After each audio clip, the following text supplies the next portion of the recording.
श्री गणेशाय नमः। ॐ श्री उमामहेश्वराय नमः। ॐ श्री नर्मदेश्वर महादेवाय नमः। बोलिए श्री गौरी शंकर की जय। आप सभी का राम दर्शन चैनल में हार्दिक स्वागत है। आज हम सभी श्रवण करने वाले हैं होलिका दहन की कथा। आइए श्री नरसिंह भगवान को भक्तराज प्रहलाद को प्रणाम करते हुए इस पावन कथा का श्रवण करें।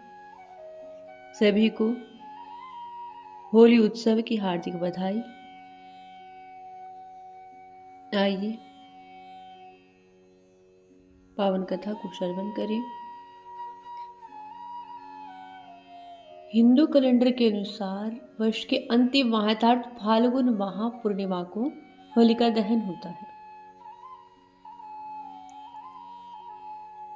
और होलिका प्रसंग 4 घटनाओं से जुड़ा हुआ है। पहली होलिका और भक्त प्रहलाद से, दूसरी कामदेव और श्री शिव से,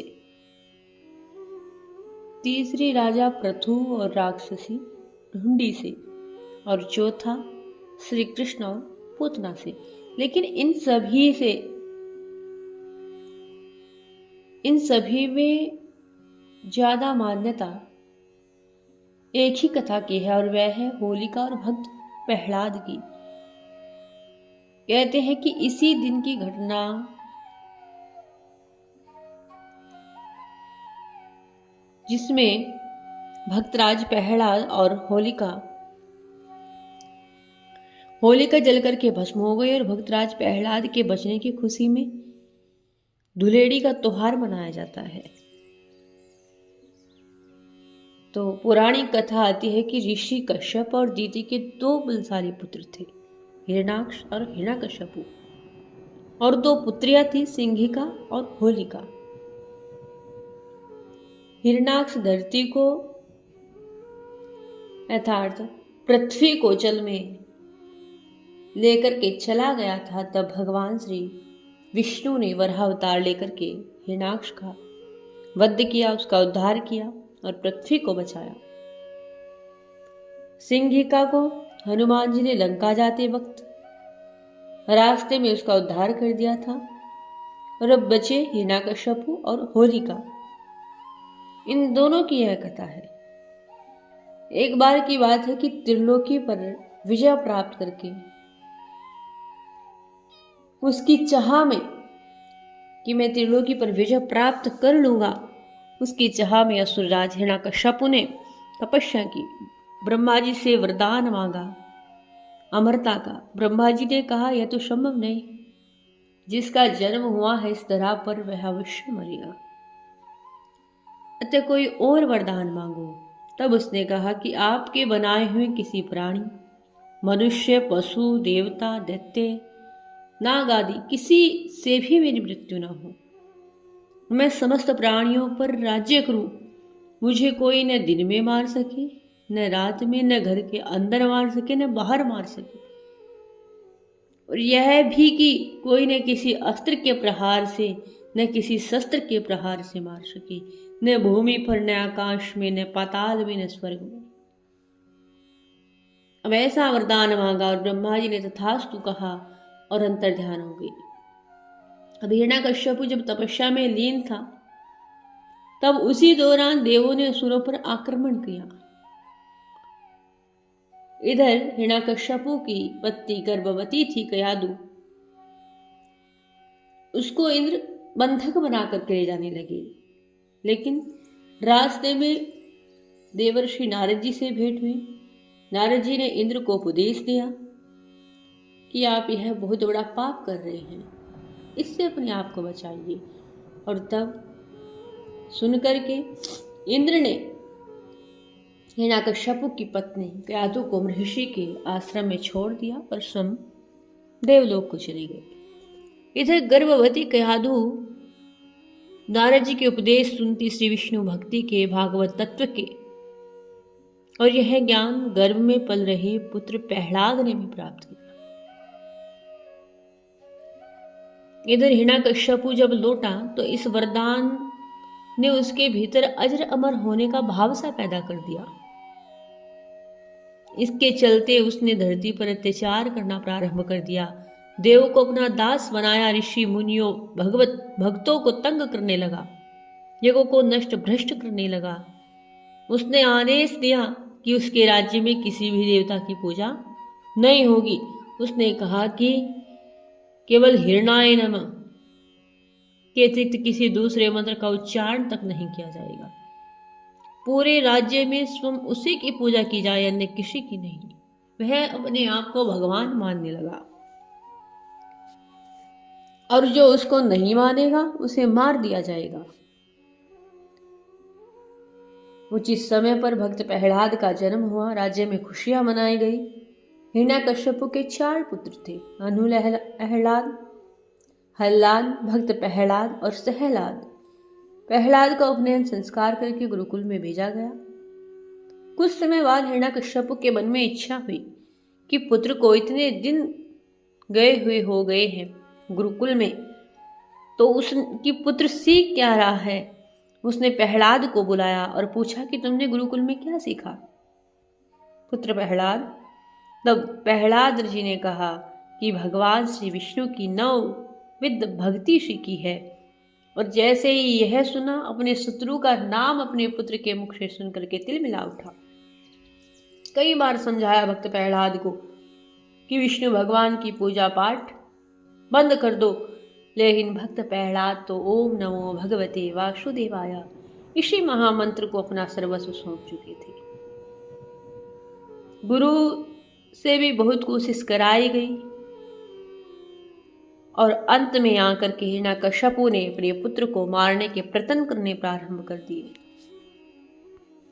सैनिकों द्वारा विष दिया गया, उस पर तलवार से प्रहार किया गया, विषधरों के सामने छोड़ दिया गया, हाथियों के पैरों से कुचलवाया गया,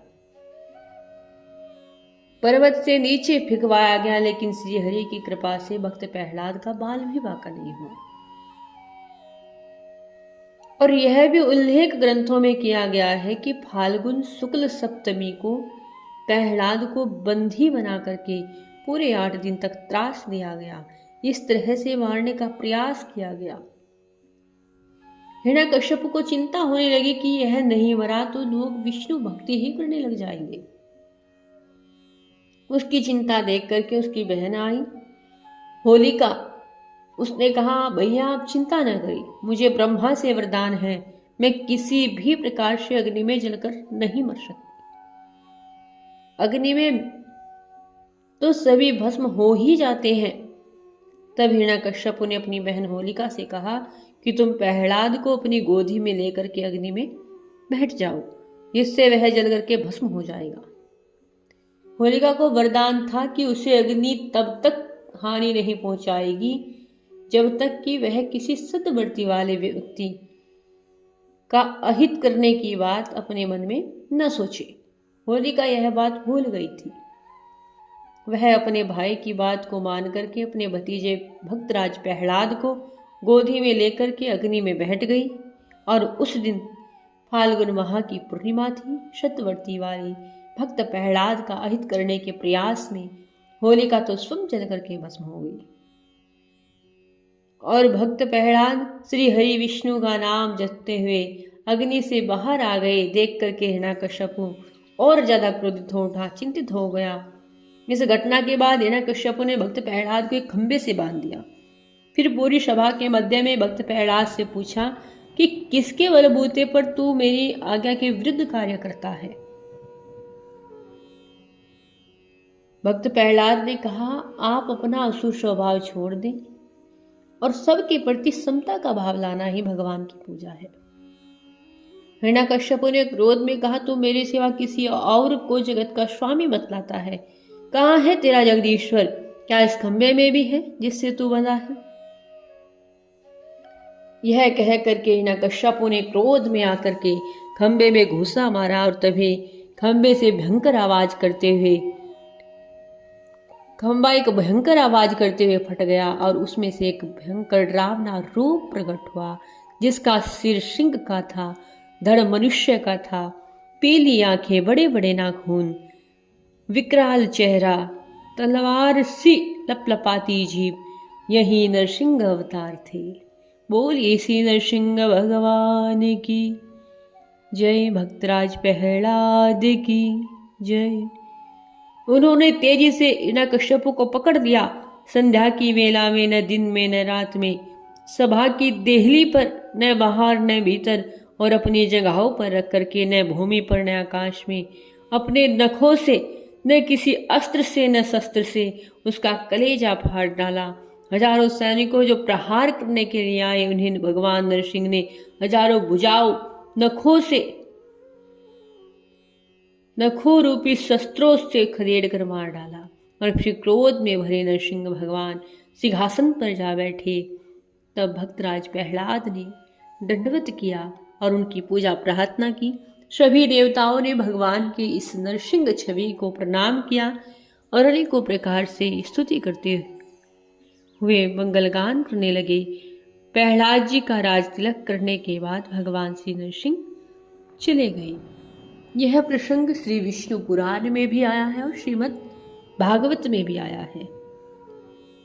तो यह है वह पौराणिक कथा, होलिका दहन की कथा, जो आज हम सभी ने श्रवण की है। भगवान श्री नरसिंह जी की कृपा से होली के इस पावन पर्व पर इस कथा का श्रवण अवश्य करना चाहिए।